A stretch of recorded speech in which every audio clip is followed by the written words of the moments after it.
Hello everyone, this is Brett and welcome to a new episode of Planet Rotations where I'm going to show you some of the albums that we've been spinning over here. Since it was just St. Patrick's Day a few days ago, we got into a run of all things Irish.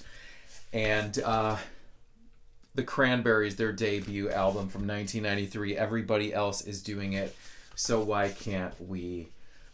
This is just an alternative classic. This is Analog Sparks, I think, is put this out. A beautiful gatefold. The jacket quality on this is incredible. I feel like this was a Barnes & Noble exclusive edition. It is on this appropriate cranberry colored vinyl.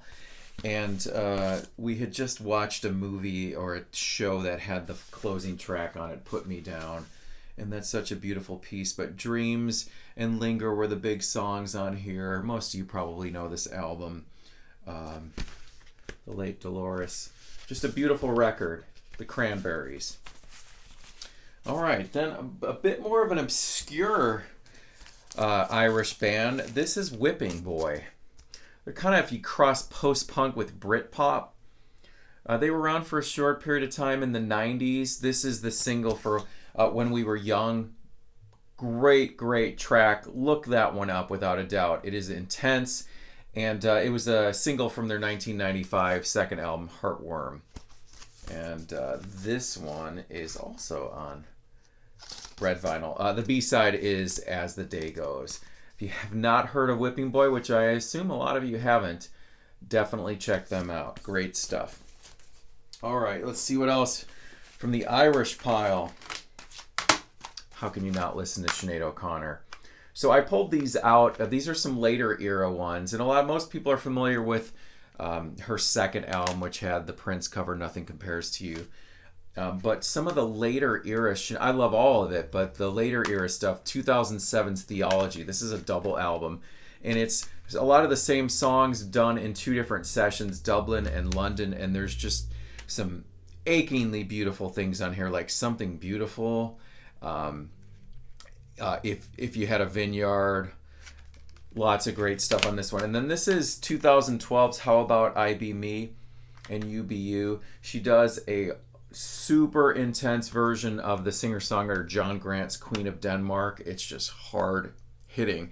And then The Wolf is Getting Married, which is a beautiful, uplifting, depression breaking song. Reason With Me, also great. So much good stuff on here. So check out Sinead O'Connor. If you only know her first and second album, some of this later stuff is highly worth checking out as well. All right, I think that's all this. Oh, no, one more here. I know I've talked about this band in past episodes, and most recently, a former member, Hillary Woods, has been on my best of 2020 list, and I think best of 2018. But that's JJ72. They were another short-lived band. They put out 2 records. In 2000 was their debut. This is their second album, Eye to Sky. And this is excellent. It's kind of in the vein of, let's say, Placebo. And there's so many great songs on here. Formulaic, Always and Forever, City. Definitely worth checking out. Hillary Woods played bass. She left the band shortly after this. And then they released a couple singles from what was to be a third album, but it never came to fruition, and they ended up just fizzling out. But JJ72, highly recommend them. Seeking out both this and their debut album, which has just a black and white cover, and it just says JJ72. That's often found in like dollar bins, and it's a hidden gem there. All right, so what else did we listen to? Polarbear. This is from Eric Avery, who was the original bass player in Jane's Addiction. Shortly after Jane's Addiction broke up in 91, he formed a short-lived side project with Dave Navarro, also from Jane's Addiction, and Michael Murphy, who played in pre-Concrete Blonde band Dream 6. And he played drums, and that was an incredible project. They released 1 album, and then he did Polarbear for a short while. Also features Biff Sanders, who was from Four Way Cross. And this is really interesting stuff. You can hear elements of the Jane's Addiction bass lines in it. Eric Avery sings, and it's really interesting stuff. And I pulled this out also to show. This was a 12-inch EP a 6-song one, also another Polarbear release. They didn't release very many things, and this one is on a cool translucent blue cover. And that's Polarbear. This one was called Why Something Instead of Nothing. Also highly recommended. I think this one came out originally in 1999. All right, Jaco Pastorius, just a bass legend. This was his debut solo album. Jaco played in Weather Report.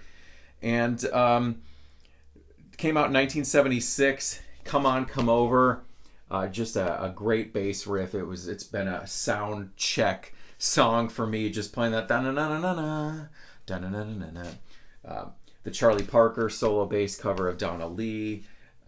Portrait of Tracy, all these cool bass harmonics he does. This is just should be in everyone's collection. It's just super, super great. All right, and then lastly, this just got reissued by Spine Farm Records, and that's Killing Joke's 1980 debut. If you're unfamiliar with Killing Joke, start right here. Post-punk. For those of you that know the original cover, it's black and white, but on this reissue, everything is in this silver tone.